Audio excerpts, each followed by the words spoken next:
This conference focuses on the relation between climate change and migration. Why this topic? Yeah, for three reasons really. So first of all, it combines two major global phenomena, that is climate emergency and migration, and we're looking at the nexus between the two, so this is vastly important. And the second reason is that climate-induced migration will be more and more often and more frequent. So climate change is now beginning to be the most important push factor for people to migrate. So we wanted to look at that. And then the third reason is that COP27 is right now finishing in Sharm el-Sheikh, and we wanted to somehow complement the talks there with our conference. Unfortunately, they're not talking about climate-induced migration in Egypt at the COP, so we also wanted to fill in this gap. As a mentor of Migration Nest here in Natolin, which will be the challenges that we need to overcome in the near future to handle migration? Migration per se cannot be seen as a challenge or as an opportunity or as a risk. It's a phenomenon. It's like a car. It's like internet. It depends how you use it, how you manage it, what you do with it, and to that purpose it will serve. The best thing to do in terms of policy, so a policy challenge, so to speak, is to manage migration, to get ready for the future.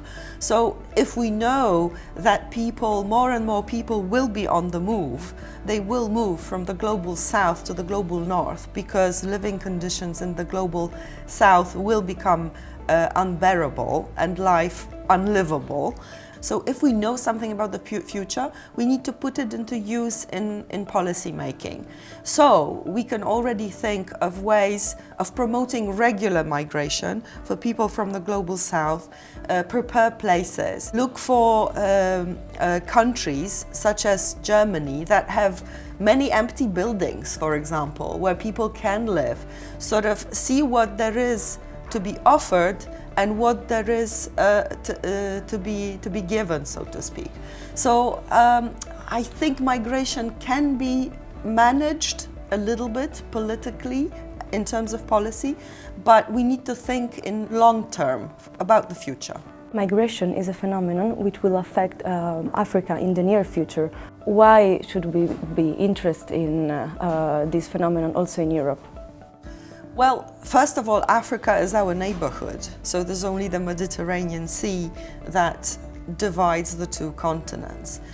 So as neighbors of Africa, we need to pay attention to what is happening there.